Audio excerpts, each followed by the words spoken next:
En estos momentos le doy la bienvenida a un gran amigo de la casa. Él es Juan María Segura, CEO y cofundador de circusedu.com.ar, presidente y cofundador de educación137.org, un gran especialista en educación. ¿Cómo estás, Juan María? Bienvenido. Silvio Sacomani te saluda. Buenas tardes, Silvio. ¿Cómo estás? Gracias por el llamado. No, por favor, muchas gracias por atendernos. Muchas gracias por atendernos. Sabés que la educación siempre forma parte de la agenda de nuestro programa.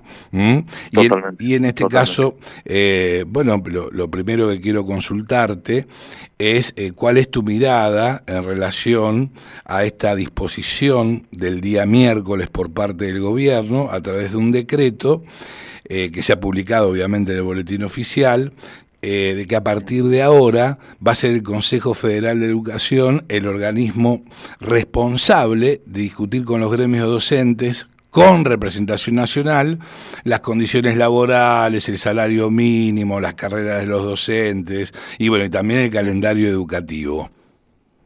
Sí, a ver, yo creo que la novedad de la resolución, ¿cómo? No puedo ahora.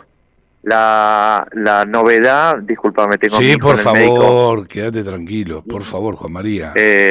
La novedad es que acá de la discusión de la paritaria nacional, que en realidad fija el piso de pauta salarial, que después se llevan las provincias para discutir sobre ese piso, qué otra modificación son capaces de hacer. En esa discusión ya participaba el Consejo Federal de Educación y lo que era antes el Ministerio de Educación. La novedad es que se retira, o mejor dicho, se simplifica el proceso, porque la ahora Secretaría de Educación no participa como tal fijando estas negociaciones, pero en el Consejo Federal de Educación ya está representada la Secretaría de Educación. El presidente del Consejo Federal de Educación es el secretario de Educación Nacional. ¿Y entonces cómo se entiende? No, y lo único que hacen es corren una instancia para que no haya una iteración entre el ministro o el secretario en su carácter de secretario desde la Secretaría, y luego que cuando el secretario lleve al Consejo Federal de Educación lo discutido con los gremios, se convenga otra cosa y tenga que volver a discutirlo. Esa iteración es la que de alguna manera se, entre comillas, simplifica. Yo creo que el único espíritu que tiene la resolución esta es simplificar, por un lado, sacar actores en procesos que si no se hacen muy, muy tediosos. Me queda la duda cuán ágil puede ser una negociación de paritarias nacionales a nivel Consejo Federal de Educación, en donde al ser una colegiatura, claro, bueno, porque reúne a todos los ministros del área de cada provincia. Claro, y cada uno defiende sus intereses. Exactamente. Y su estructura productiva y de salarios que luego se tiene que llevar a cada una de su provincia para ver cómo sobre eso, de dónde sacan los recursos para pagarle a los docentes.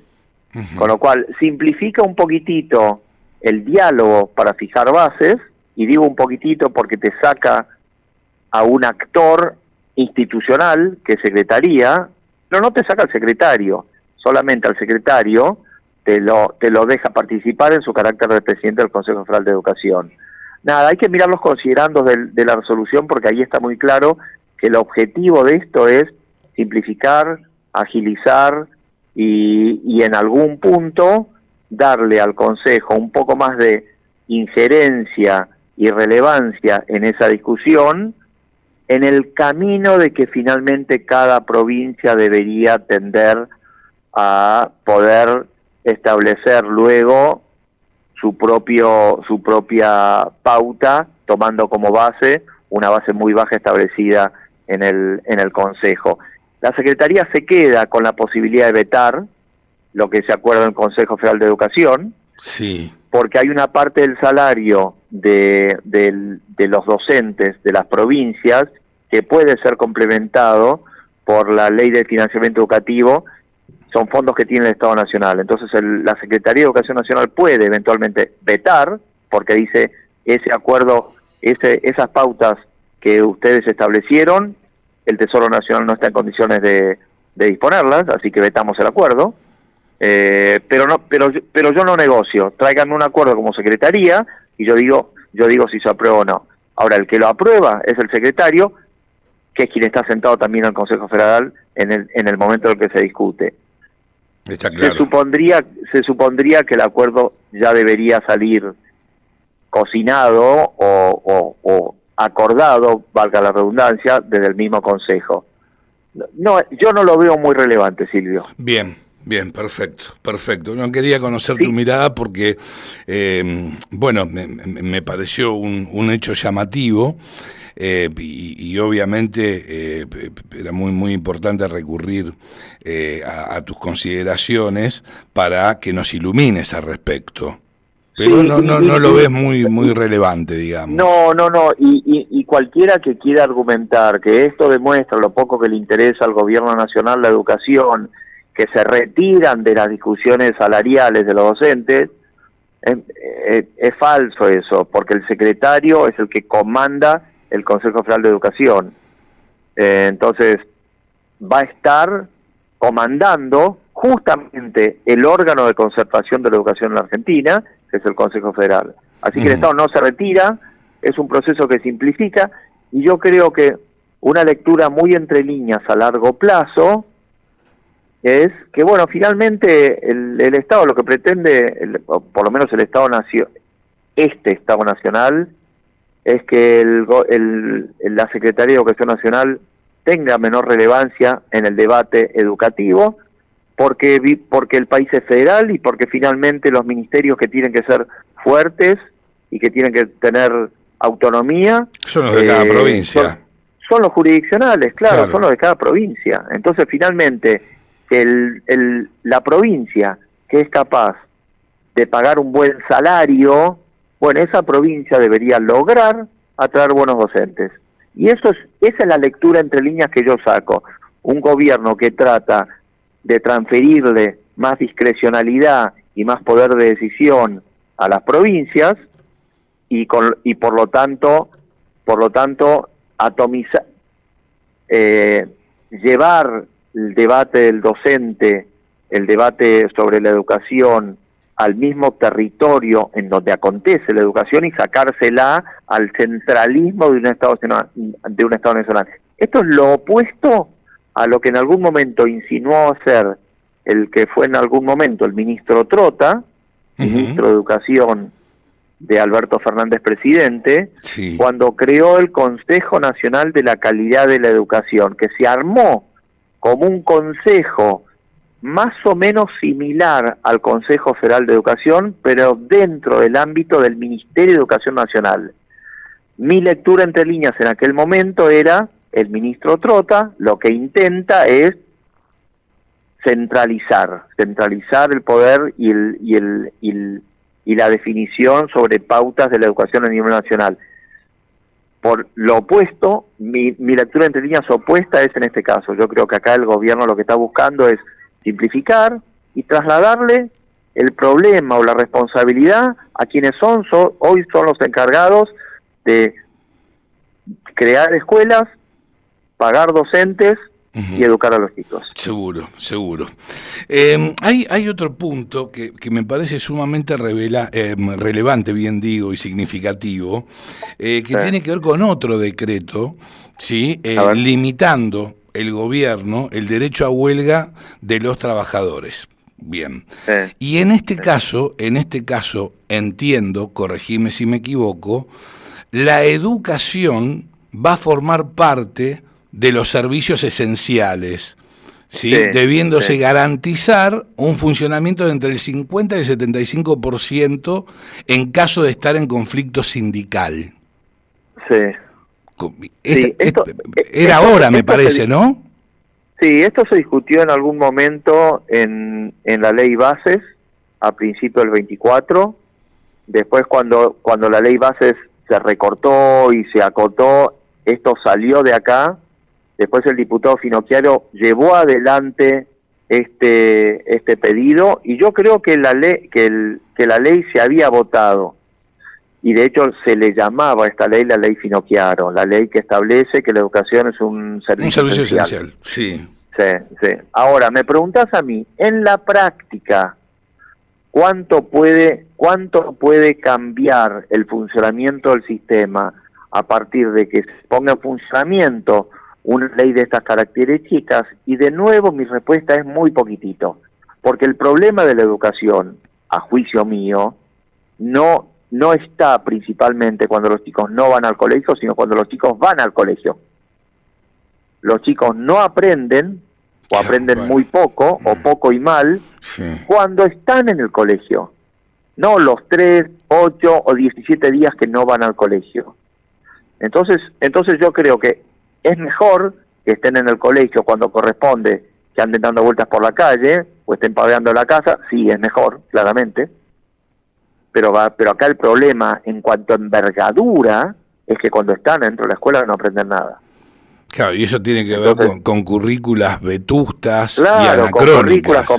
Con currículas, con pedagogía, con tecnología, con didáctica docente, con que el chico tiene que tener un incentivo y un ámbito en el cual se entusiasme con el proyecto escuela, y eso hoy no ocurre. Y mal haríamos nosotros en creer que ahora que tenemos una ley en donde la educación es servicio esencial, que respiremos, como diciendo, listo, estamos ya está solucionado el tema, claro. Claro, es como cuando pasaron la duración del año calendario escolar de 180 a 190 días. Está bueno, sí, pero el problema no son esos 10 días de más o de menos, son los 180. Claro. ¿Y vos ves al gobierno tomando cartas en el asunto a raíz precisamente de esta problemática que hoy por hoy tenemos en este escenario educativo? La verdad que no lees mucha disrupción en el sistema, no lees mucho que patee el tablero, yo no me entero, yo hablo con colegas, hablo con funcionarios, leo, busco, no encuentro mucho, y mira, la OSCE la semana pasada anunció que van a establecer las pautas para el aprendizaje de la inteligencia artificial y que los van a incorporar dentro de las pruebas PISA a partir del 2029. Bueno, estamos fritos.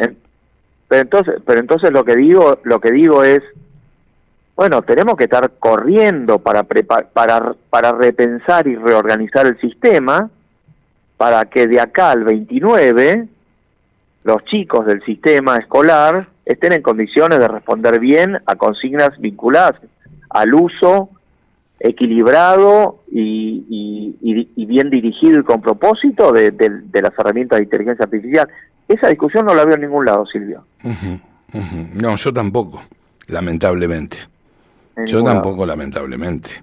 Y no solamente tenemos esta problemática en relación a cómo se educa, sino también a todo lo referido a la infraestructura, que es una flor de problemática.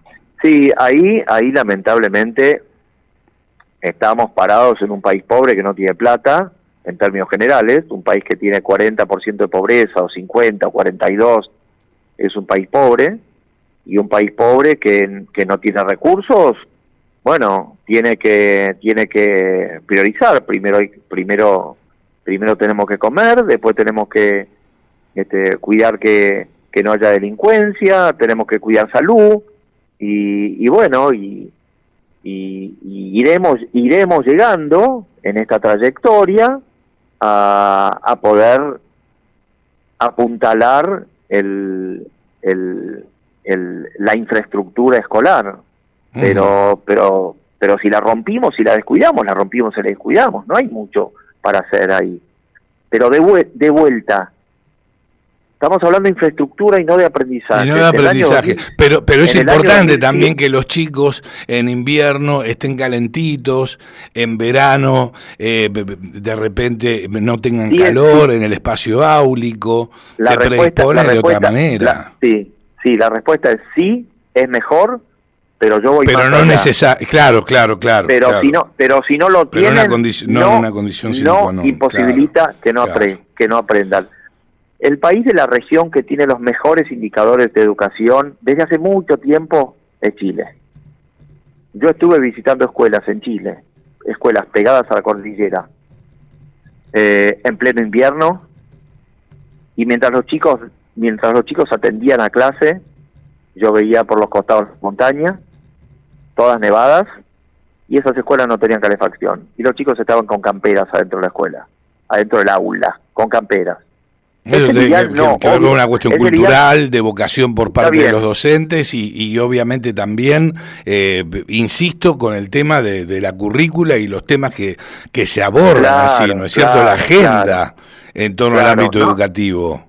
Porque es muy fácil ensuciar la discusión central de la educación, que es necesitamos enseñar otras cosas de otra manera para que los chicos se copen con la experiencia de aprender. Eso es.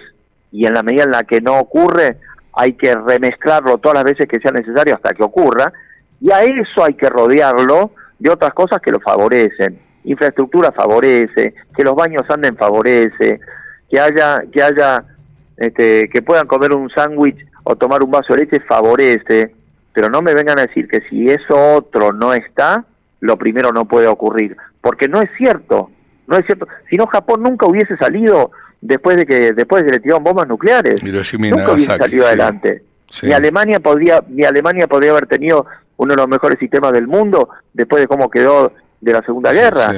No es cierto que sin infraestructura no se pueda aprender. ¿Es mejor sí, tenemos que tener buenas escuelas definitivamente. Cuando hace calor, se dificulta aprender, y sí, claro, pero se puede aprender con el contexto mal trabajado o con pocos recursos. Sí, con pocos recursos. De contexto, claro. Sí, también se puede aprender de esa manera. Sí. Está claro. Juan María, te agradezco infinitamente este contacto. Siempre hacer hincapié en la educación. Me parece que no solamente es importante, sino que es necesario. Bueno, y seguiremos abordando esta temática. Te agradezco muchísimo a vos, Silvio, siempre mantener este tema en agenda, que es muy importante. Gracias a vos, Juan María. Un fuerte abrazo. Abrazo enorme. Que sigas muy bien. Hasta luego. Chau. Lo escuchabas a Juan María Segura, CEO y cofundador de circusedu.com.ar, presidente y cofundador de educación137.org y un extraordinario especialista en educación.